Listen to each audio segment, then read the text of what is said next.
السلام علیکم ورحمۃ اللہ وبرکاتہ۔ آج کا ہمارا ٹاپک سورہ المائدہ ہے، آیت نمبر 106 سے لے کر 115 تک۔ آئیے سورہ المائدہ سے اپنے سبق کا آغاز کرتے ہیں۔ شروع کرتی ہوں اللہ تعالیٰ کے نام سے جو بڑا مہربان نہایت رحم والا ہے۔ ترجمہ: اے ایمان والوں، تمہارے آپس میں دو شخص کا گواہ ہونا مناسب ہے جبکہ تم میں سے کسی کو موت آنے لگے اور وصیت کرنے کا وقت ہو۔ وہ دو شخص ایسے ہوں کہ دیندار ہوں، خواہ تم میں سے ہوں یا غیر لوگوں میں سے دو شخص ہوں۔ اگر تم کہیں سفر میں گئے ہو اور تمہیں موت آ جائے، اگر تم کو شبہ ہو تو ان دونوں کو بعد نماز روک لو، پھر دونوں اللہ کی قسمیں کھائیں کہ ہم اس قسم کے عوض کوئی نفع نہیں لینا چاہتے، اگرچہ کوئی قرابت دار بھی ہو، اور اللہ تعالیٰ کی بات کو ہم پوشیدہ نہ کریں گے، ہم اس حالت میں سخت گناہ گار ہوں گے۔ پھر اگر اس کی اطلاع ہو کہ وہ دونوں گواہ کسی گناہ کے مرتکب ہوئے ہیں تو ان لوگوں میں سے جن کے مقابلے میں گناہ کا ارتکاب ہوا تھا اور دو شخص جو سب میں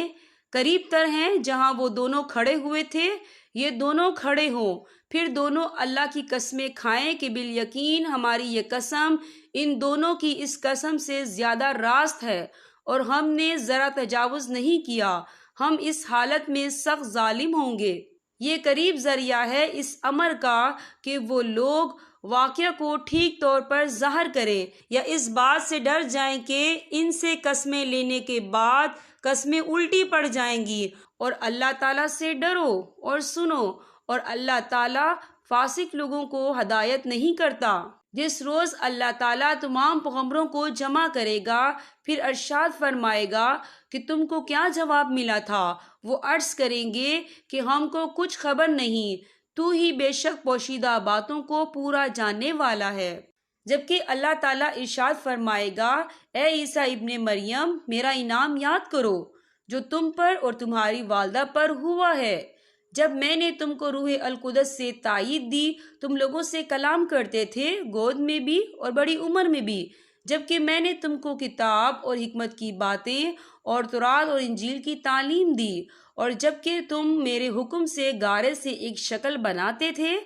جیسے پرندے کی شکل ہوتی ہے، پھر تم اس کے اندر پھونک مار دیتے تھے جس سے وہ پرندہ بن جاتا تھا میرے حکم سے، اور تم اچھا کر دیتے تھے مادر ذات اندھے کو اور کوڑی کو میرے حکم سے، اور جبکہ تم مردوں کو نکال کر کھڑا کر لیتے تھے میرے حکم سے، اور جبکہ میں نے بنی اسرائیل کو تم سے باز رکھا جب تم ان کے پاس دلیلیں لے کر آئے تھے، پھر ان میں سے جو کافر تھے انہوں نے کہا کہ بجز کھلے جادو کے یہ اور کچھ بھی نہیں، اور جبکہ میں نے حوارین کو حکم دیا کہ تم مجھ پر اور میرے رسول پر ایمان لاؤ، انہوں نے کہا کہ ہم ایمان لائے، اور آپ شاہد رہیے کہ ہم پورے فرما بردار ہیں۔ وہ وقت یاد کے قابل ہے جب کہ حواریوں نے عرض کیا کہ اے عیسیٰ ابن مریم، کیا آپ کا رب ایسا کر سکتا ہے کہ ہم پر آسمان سے ایک خوان نازل فرما دے؟ آپ نے فرمایا کہ اللہ سے ڈرو